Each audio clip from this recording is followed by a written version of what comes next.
네, 이 시간에는 가나안 성도들에게라는 제목을 가지고 함께 말씀을 나누도록 하겠습니다.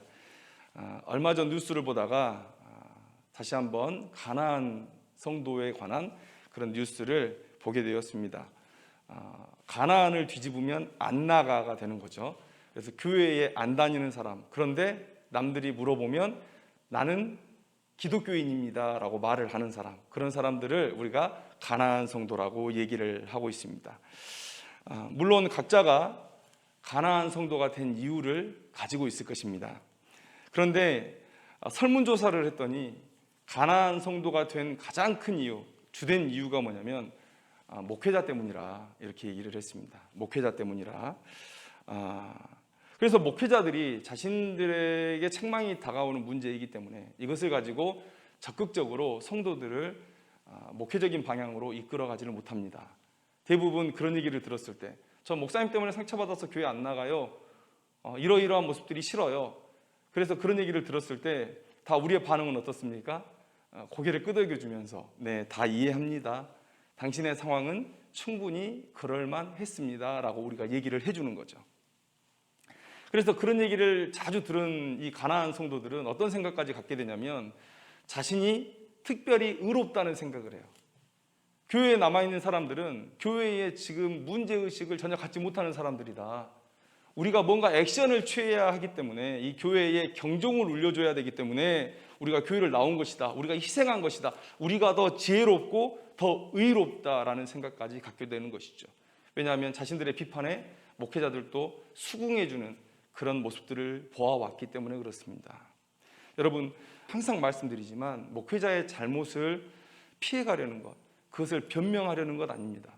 목회자의 잘못이 가장 큽니다. 인정합니다. 아니, 저는 100% 목회자의 잘못이라고 인정합니다. 그러나 교회를 떠나는 것과 목회자를 책망하는 것, 그 두 개가 과연 양립해서야 되겠는가라는 거예요. 여러분, 하나님께서 이렇게 우리에게 묻는다고 생각해 보십시오. 과연 그런 이유가 내가 세운 교회를 떠날 이유가 되겠느냐? 라고 물으실 때 우리는 예라고 대답할 수 있겠지만 하나님께서 그 상황을 이해하시고 용서하실까라는 거예요. 저는 감히 단언한 건데 절대 하나님께서 이해하지 않으실 것이다, 절대 하나님께서 용서하지 않으실 것이다 라고 말씀드릴 수 있습니다. 오늘 성경의 말씀 속에 그 힌트가 나와 있어요. 오늘 본문으로 한번 들어가 보도록 하겠습니다. 오늘 본문은 이스라엘 백성들이 하나님께 왕을 요구한 사건을 얘기하고 있습니다. 가볍게 지나칠 수 있는 본문이지만 그러나 이스라엘의 역사에서는 아주 큰 변화를 겪는 역대급 사건이죠. 왜냐하면 그동안의 정치체제가 완전히 뒤집어지는 그런 사건이기 때문에 그렇습니다. 신정정치에서 이제 완전히 왕정정치로, 그렇다고 하나님께서 이스라엘을 통치하지 않으신 건 아니지만 완전히 정치체제가 바뀌는 그런 비중 있는 본문을 우리가 보고 있는 것입니다. 이스라엘이 블레셋에게 패했습니다. 그리고 언약궤를 빼앗겼습니다. 그런데 사무엘이 사사로 부름을 받고 난 이후에 하나님께서 사무엘을 통해서 급격하게 이스라엘을 안정화시키셨습니다. 그런데 문제는 사무엘의 아들들이 자연스럽게 그 사사의 직분을 넘겨받을 때 발생했습니다. 사무엘의 아들들이 이 사무엘처럼 정말 하나님 앞에 바로 서서 사명을 완수하면 좋은데 엘리의 아들들 같은 짓을 하는 거예요. 그래서 이 이스라엘 백성들은 사무엘의 아들들을 볼 때 과거 악하고 무능했던 엘리의 아들들, 그 아들들의 모습이 오버랩되는 거예요. 두려움에 빠지는 겁니다. 다시금 우리가 수치와 모욕을 당하지 않을까, 블레셋에게 다시금 패하고 언약궤를 빼앗겼던 그런 사실들을 기억하면서 우리가 다시금 그런 수치와 모욕을 당하게 되지 않을까 두려워지는 거예요. 그래서 사무엘에게 왕을 세워달라고 요구하게 된 것입니다. 여러분, 이스라엘의 정치체제는 어떤 것이었습니까? 여러분, 왕이 서기 전에 하나님께서 사사를 세우셔서 이스라엘을 다스렸다는 사실 우리가 다 알고 있을 것입니다. 왕이 없었어요. 하나님께서 왕이셨던 시간이었습니다. 사사는 영어로 저지라고 해요. 판사, 재판하는 사람, 이런 뜻입니다. 그런데 물론 재판을 통해서 하나님의 뜻이 어디 있는지를 이스라엘 백성들에게 가르쳐 주었을 것입니다. 하나님의 법에 비추어서 이건 너의 잘못이야, 이건 너의 잘못이야 라고 판단하면서 하나님의 뜻을 가르쳤다는 것이죠. 이스라엘이 하나님의 뜻 안에서 벗어나지 않고 살아갈 수 있도록 가르쳤던 사람이죠. 그런데 사사는 그 정도의 일만 맡은 사람이 아니었습니다. 그들은 율법의 교사이기도 했지만 그러나 전쟁의 지휘관이었고 제사장의 역할까지 감당하고 있었던 사람들이었죠. 이 사사는 하나님께서 택하고 부르시고 보낸 사람들로서 하나님은 이 사사를 통해서 이스라엘을 다스리고 있었어요. 사사는 자신들 스스로를 왕이라고 하지 않았습니다. 물론 왕의 자리를 넘본 악한 사람들이 있기는 했었지만 그러나 하나님께서 그 사사를 왕으로 인정하지도 않으셨고 이스라엘 백성들이 그 사사를 왕으로 인정하지도 않았습니다. 하나님께서 다스리는 나라였다는 거예요. 그런 하나님의 통치하심의 아름다운 모습은 사무엘 때의 절정을 이루죠.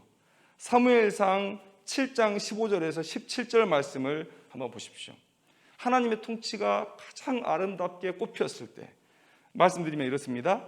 사무엘이 사늘날 동안에 이스라엘을 다스렸으되 해마다 베델과 길갈과 미스바로 순회하여 그 모든 곳에서 이스라엘을 다스렸고 라마로 돌아왔으니 이는 거기에 자기 집이 있음이니라. 거기서도 이스라엘을 다스렸으며 또 거기에 여호와를 위하여 제단을 쌓았더라. 하나님의 말씀을 열심히 전하는 사사와 그 말씀에 순종하는 이스라엘, 그리고 그 모습을 보시고 기뻐하시면서 그 이스라엘을 다른 나라들보다 더 풍요롭고 더 평안하게 이끌어 주셨던 하나님의 통치, 이게 하나님께서 생각하시는 통치였고 이 사무엘의 때에 그 통치가 아름답게 구현되고 있었다는 사실이죠. 그런데 아까 말씀드렸듯이 사무엘의 아들들이 사사로 임명을 받고 그들의 행동을 볼 때 이스라엘 백성들이 두려움을 느끼게 되는 것입니다. 그리고 나서 하나님 앞에 왕을 요구하는 그런 일들이 벌어지게 된 것이죠. 여러분 한번 생각해 보십시오. 사무엘상 8장 3절에 보니까 그의 아들들이 자기 아버지의 행위를 따르지 아니하고 이익을 따라 뇌물을 받고 판결을 굽게 아니라, 하나님께서 명백하게 금지하신 일이에요. 하나님께서 악하게 보실 일이에요. 그리고 홈리와 비느하스가 생각나는 일이에요. 이런 상황에서 사무엘은 그의 아들들을 방치하고 있는 듯 보였을 수도 있습니다. 사무엘도 자기 자식 사랑해서 엘리처럼 행동하는 거 아니야? 라는 의심이 이스라엘 백성들에게 충분히 있을 수 있는 일이라는 것이죠. 그러면 이스라엘 백성들의 요구가 타당해 보이기까지 합니다. 타당해 보여요. 마치 이 시대에 목사들 때문에 교회 못 나가겠어요, 교회 지도자들 때문에 교회 못 나가겠어요 라고 말하는 사람들, 그런 사람들의 주장이 타당해 보이기까지 합니다. 그런데 사무엘상 8장 6절 말씀을 보면 사무엘은 이런 이스라엘의 생각에 동의하지 않습니다. 기뻐하지 않아요. 기뻐하지 않았다고 성경이 기록하고 있습니다. 여러분, 자기 아들들에게 사사의 직분을 물려주지 못했기 때문에 이 사무엘이 화가 나서 이렇게 기뻐하지 않았을까요? 여러분, 아버지가 자식 교육을 못 시켜서 집안이 망하고 국가가 망하는 일을 사무엘만큼 잘하는 사람이 없습니다. 엘리가 홈리와 비느하스를 온전히 교육 못 시켜서 하나님의 진노가 임했을 때 그 진노의 음성을 들은 사람이 사무엘이에요. 사무엘상 3장 13절 말씀에 내가 그의 집을 영원토록 심판하겠다고 그에게 말한 것은 그가 아는 죄악 때문이니 이는 그가 자기의 아들들이 저주를 자청하되 금하지 아니하였음이니라. 이걸 직접 들은 사람이 사무엘입니다. 그런데 내 아들을 지키겠다고 하나님의 뜻을 저버린다? 여러분, 전혀 그럴 수 없는 사람이에요. 여러분, 사무엘은 하나님의 마음으로 분도한 것입니다. 하나님은 사무엘의 이 생각과 괴를 같이 하세요. 그래서 사무엘상 8장 7절 말씀을 보면 이렇게 얘기합니다. 여호와께서 사무엘에게 이르시되 백성이 내게 한 말을 다 들으라. 이는 그들이 너를 버림이 아니요 나를 버려 자기들의 왕이 되지 못하게 함이니라.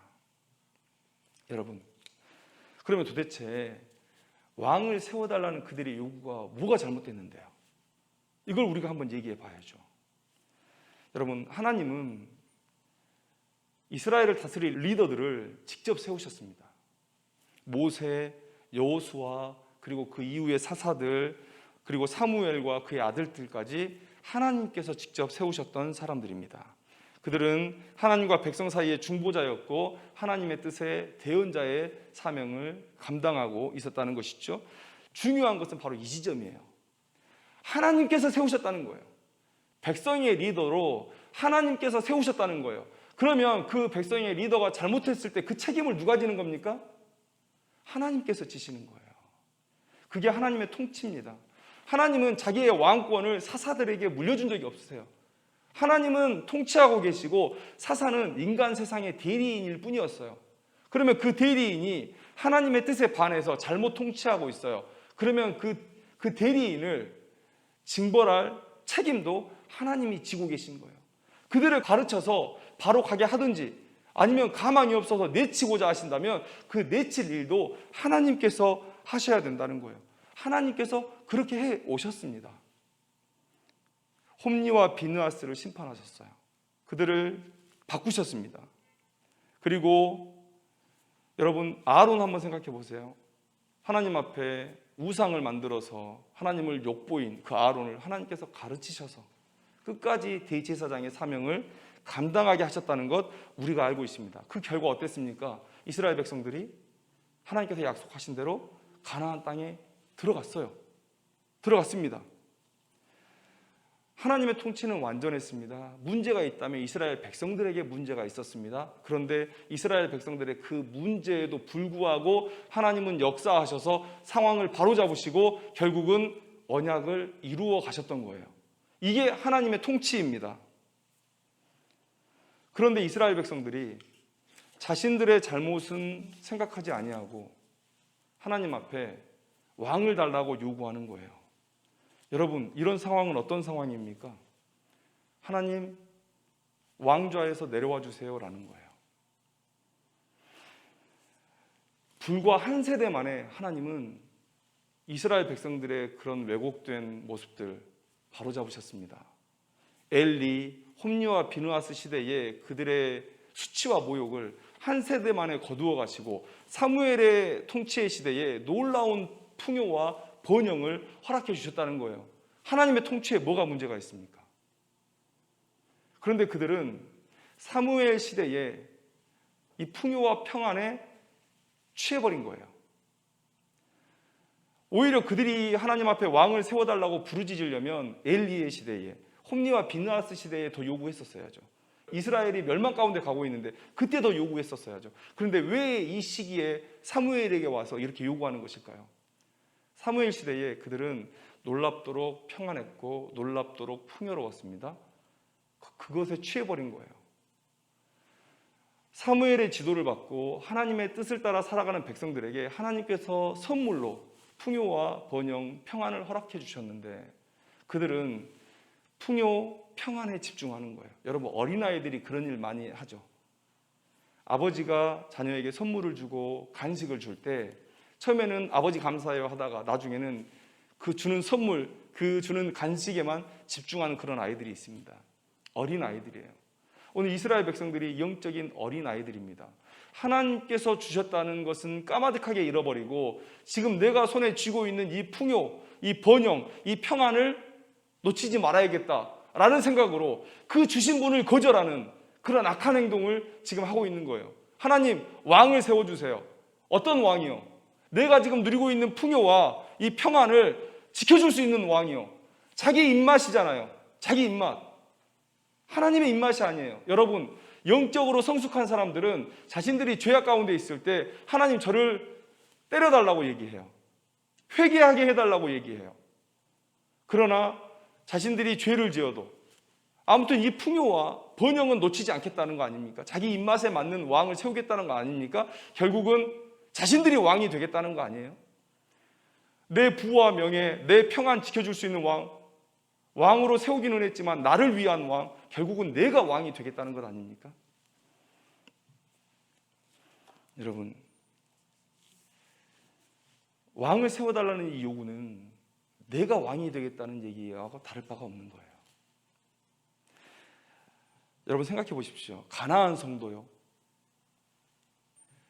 만약 교회가 문제들이 있다면, 물론 목회자들에게 가장 많은 비중이 있지만 교회가 문제가 있다면, 리더들이 문제가 있다면 악한 자를 심판하시며 교회를 바로잡으시는 하나님의 통치를 믿는 믿음이 있어야 돼요.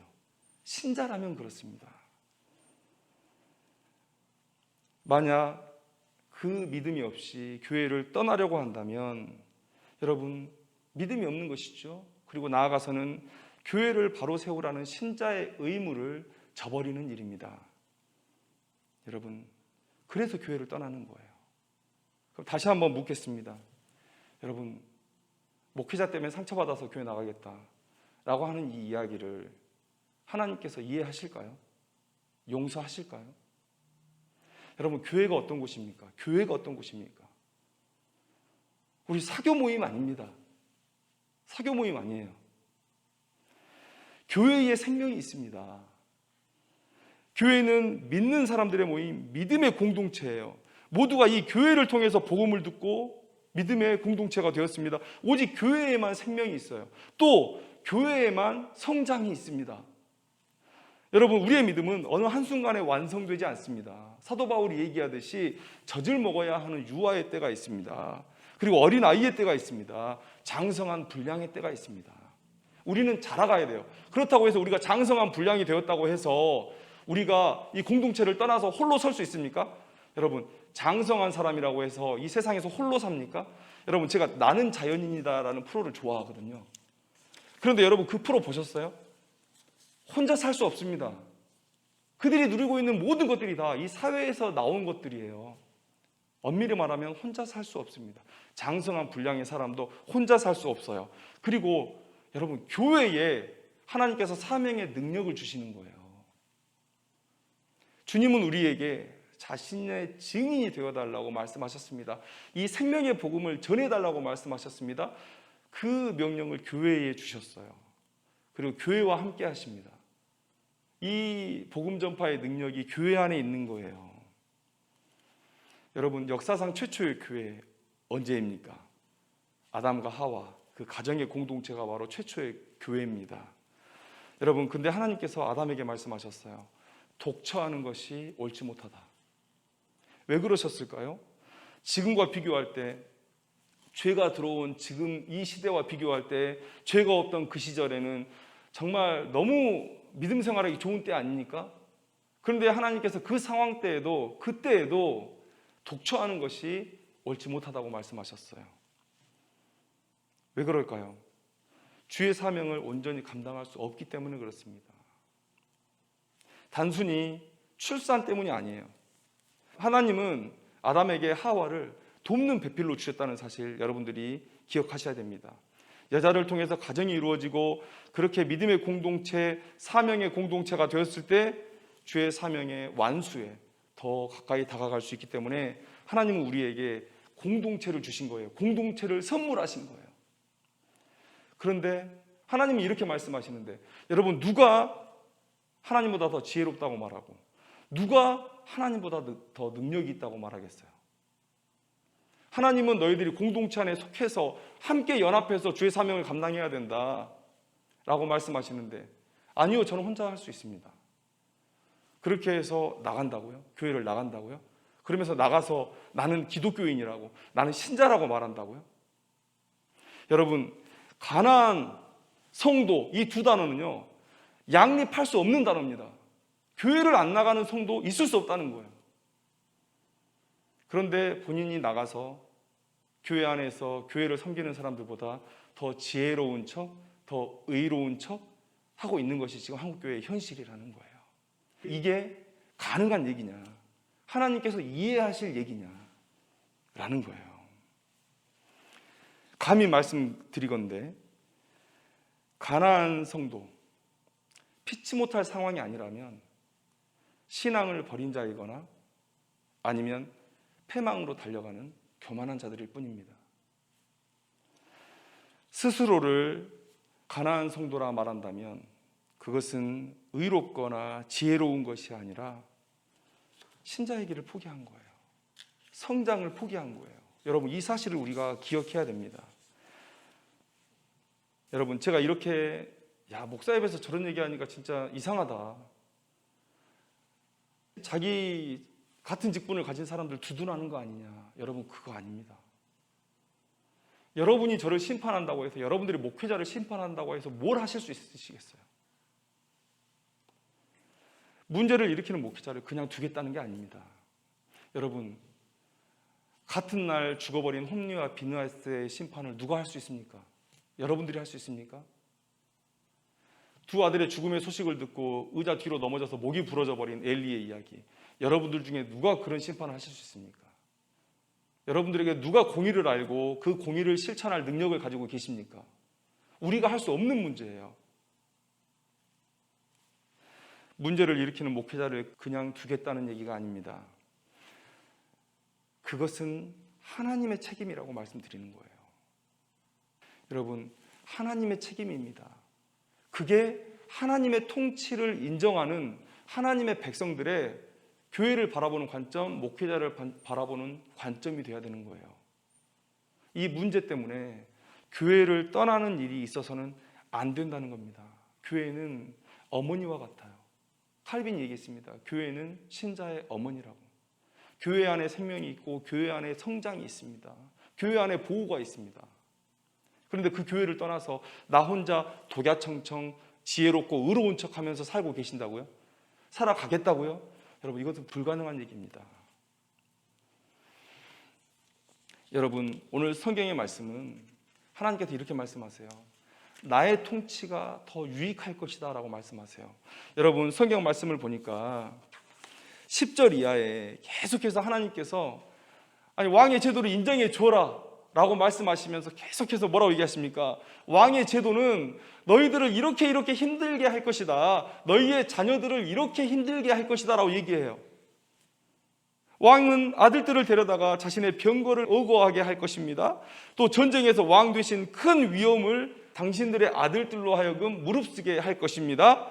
또 자녀들을 데려다가 자신의 밭을 갈게 하고 음식을 만드는 종으로 부릴 것입니다. 그리고 당신들은 11조의 세금을 그 왕에게 바쳐야 할 것입니다. 당신들의 삶은 더 어려워질 거라고 말씀하세요. 하나님께서 왜 이렇게 말씀하실까요? 왜 이렇게 말씀하십니까? 이 상황을 반대로 뒤집으면 하나님의 통치가 돼요. 하나님은 우리를 섬기시는 왕입니다. 우리를 사랑하시는 왕입니다. 우리를 위해 희생하시는 왕입니다. 이 상황을 뒤집으면 하나님의 통치가 된다고요. 이 이야기를 통해서 하나님께서 말씀하시는 건 무엇입니까? 인간적인 생각에는 우리들이 하는 것이 더 나아 보여요. 내 기분도 확 풀리고 내가 하는 게 더 나아 보일 수 있어요. 그러나 하나님께서 이스라엘 백성들에게 마지막으로 다시 말씀하시는 거예요. 다시 생각해봐라. 왕의 통치는 이러이러할 것이다. 너희들 나의 통치를 기억하고 있지 않니? 내가 너희들을 그렇게 오랫동안 참고 기다려주고 사랑해주고 너희들과 맺었던 모든 언약을 다 지켰던 것 너희들 기억하지 않니? 나의 통치와 앞으로 너희들에게 행해질 왕의 통치를 한번 비교해보라는 거예요. 어떤 것이 너희들에게 더 좋은 것이냐, 이걸 물어보시는 거예요. 하나님께서. 여러분, 인간적인 관점에서는 그냥 내가 교회 비판하고 교회에 내가 불지르고 그렇게 나가는 것, 내 기분 풀리는 일일 수 있습니다. 그러나 여러분, 이 교회에 생명이 있습니다. 교회에 성장이 있습니다. 교회에 주님의 사명을 감당할 능력이 있습니다. 이 교회를 떠나서 어떻게 사시려고요? 하나님은 지금 마지막으로 이스라엘 백성들에게 얘기하는 거예요. 여러분, 한번 생각해 보십시오. 만약에 하나님께 이스라엘 백성들이 와서 사사를 바꿔주세요 라고 얘기했다면 하나님께서 크게 책망하면서 아니다, 나는 밀고 갈 것이다, 여러분 그렇게 얘기하실 수 있습니다. 아론을 대제사장으로 세우실 때 하나님께서 그렇게 하셨잖아요. 쌍난 지팡이 보여주시면서 그렇게 하셨잖아요. 그런데 하나님을 버린 일이셨기 때문에 하나님께서 받으실 수밖에 없던 거예요. 여러분, 백성들 중에 자신을 왕으로 생각하지 않는 백성들이 있습니다. 그 백성들이 우리는 당신을 왕으로 생각하지 않습니다. 왕좌에서 내려오십시오 라고 얘기했어요. 그런데 그 상황을 자신이 가진 힘으로 눌러버린다면 여러분 그런 왕을 우리는 폭군이라고 부릅니다. 이스라엘 백성들이 사사를 바꿔달라 그랬으면 하나님께서 아니다, 이 사사를 내가 가르쳐서 쓰겠다 라고 말씀하실 수 있지만 하나님을 버린 백성에게 하나님 왕좌에서 내려오세요, 내가 왕이 되겠습니다 라고 말하는 백성에게 하나님께서 폭군처럼 군림하실 수 없었던 거예요. 그런데 마지막으로 하나님께서 말씀하십니다. 나의 통치가 그렇게 싫었니? 나의 통치가 그렇게 무능하다고 생각되니? 물으시는 거예요.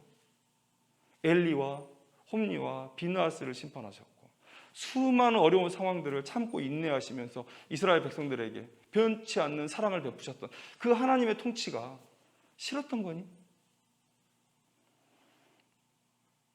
공의를 이루실 하나님의 능력을 의심하는 거니? 하나님께서 마지막으로 물으시는 거예요. 그런데 이스라엘 백성들은 거절하고 그렇게 나아갔습니다. 사사기의 마지막 본문, 이스라엘의 왕이 없었어요. 다 자기의 소견에 옳은 대로 행했어요. 자기들 각자가 왕이었습니다. 사무엘의 때에 이제 사무엘의 통치가 끝나는 그 시점에 다시 이스라엘 백성들은 사사기의 끝장면으로 다시 돌아가고 있는 모습을 우리에게 보여주고 있는 거예요. 오늘 이 시대에 가나안 성도라고 말하는, 스스로 내가 저 사람들보다는 의롭지, 내가 저 사람들보다는 더 지혜롭지, 내가 저 사람들보다는 현실 판단이 더 뛰어나지 라고 말하는 사람들의 교만을 하나님께서 이 본문을 통해서 책망하시는 겁니다. 여러분, 하나님께서 세우신 이 교회를 가볍게 여기는 세상의 풍조가 교회 담장을 넘어오고 있습니다. 명백히 사단의 전략인데도 영안이 어두운 사람들이 그것을 깨닫지 못해요. 그리고 교회를 떠나고 그리고 교회를 향해서 돌팔매질을 합니다. 건전한 비판이라고. 여러분, 그러면 교회 안에서 함께 기도하면서 해결할 수 있잖아요. 그런데 밖에 나가서 돌팔매질을 해요. 그게 지금 한국교회의 현실입니다. 여러분, 힘든 것 압니다. 어려운 것 압니다. 그런 책임이 목회자에게 있다는 것 너무나 많이 느끼고 통감하고 있습니다. 우리 하나님한테 많이 책망받을 겁니다. 그러나 교회를 떠나는 것은 여러분들에게 해가 돼요. 하나도 좋을 게 없습니다. 하나님의 뜻을 정면으로 반대하는 일이고 성장을 멈추는 일이고 하늘에 상급 쌓는 주의 사명을 감당하는 일을 멈추는 일이에요. 여러분, 백해무익한 일입니다.